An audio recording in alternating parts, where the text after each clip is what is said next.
આ પ્રશ્નના છે ને મારી પાસે 2 વર્ઝન છે એના જવાબના. એટલે એક વર્ઝન છે ને એ બહુ સરળ છે કે જેમ કે એક અભિનેત્રીનો જવાબ હોઈ શકે જે મારે કહેવું જોઈએ, અને બીજો જવાબ છે ને એ એવો છે કે જે હું ખરેખર હોઉં છું. એટલે તમને અને બીકોઝ તમે હોસ્ટ છો તો આઈ વુડ વિશ કે તમે આ પ્રવાહને દોરો કે તમારે કયા દિશામાં જવું છે. હું એક સરળ જવાબ આપું, તમે એવું ઈચ્છો છો કે હું થોડો કોમ્પ્લેક્સ જવાબ આપું?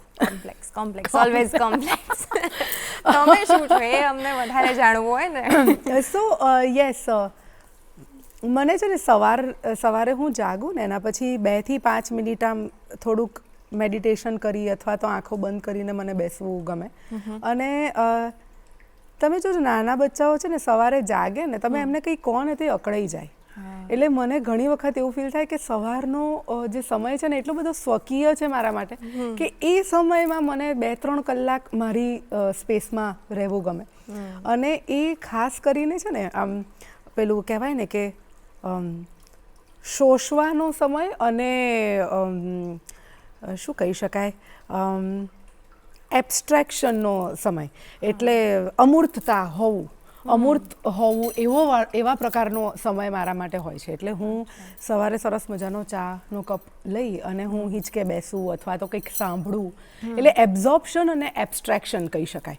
એટલે એ ટાઈમે જેમ કે નેચરનો સાઉન્ડ હોય, ચકલીઓ બોલતી હોય, જે હવે તો બહુ જ ઓછી બોલે છે, પણ પક્ષીઓનો અવાજ હોય, પાંદડાનો અવાજ હોય, સામે જે અમારા ઘરની સામે એક સરસ મજાનું નાનું ક્યુટ બાળક હોય છે, ઘણી વખત રમવા આવે, એની સ્કૂલે જતું હોય, કે મમ્મી પપ્પા સાથેની વાતો હોય. પણ બેઝિકલી એ આખા યુટ્યુબ ઉપર કોઈક પોડકાસ્ટ હોય, કોઈક બુક હોય, અથવા તો કોઈ ભજન હોય, કોઈ સંગીત હોય. પણ in short I keep a track કે મને બધું સાંભળવું, બધું એબ્ઝોર્બ કરવું ગમે. અને એના પછી છે ને જે એબ્સ્ટ્રેક્શનની વાત કરું છું ને એ એઝ એન એક્ટર મારા માટે બહુ રસપ્રદ એક્ટિવિટી છે.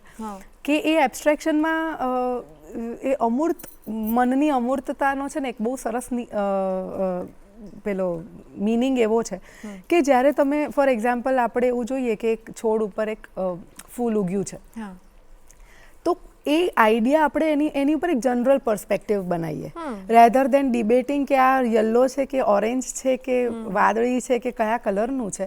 પણ એ ફૂલ ખીલ્યું છે તો એ પ્રકૃતિનો નિયમ છે, એ આવું છે, એ તેવું છે. સો આ જે એબ્સ્ટ્રેક્શન છે ને that resonates a lot with my work. મારા કામ સાથે, એક્ટર હોવા સાથે, આર્ટિસ્ટ હોવા સાથે આઈ થિંક મને આ વસ્તુ બહુ જ રેઝોનેટ કરે છે. અને જો કદાચ આજની સવાર થોડીક હેવી થઈ ગઈ હોય આ જવાબથી, તો એક સરળ જવાબ એવો પણ છે કે આ બધું કરવાનો સમય મને ત્યારે જ મળે છે જ્યારે મારે કામ પર ના જવાનું હોય. અધર દેન દેટ હું સવારે જાગું અને આ વસ્તુ તો હું કરું જ કે હું 2-5 મિનિટ તો હું આંખો બંધ કરીને બેસું. એના પછી મારા ઘરમાં બહુ જ બધા છોડ છે અને એ બધાને પાણી પીવડાવું. એના પછી હું પોતે 2-3 જાતના પાણી પીવું અને એક મોટો ચાનો કપ ભરી અને ભાખરી અથવા પરોઠું અથવા ભાખરી રોજ મારે નાસ્તામાં જોઈએ. આ વસ્તુથી મારી શુભ શરૂઆત દિવસની થતી હોય છે રોજ.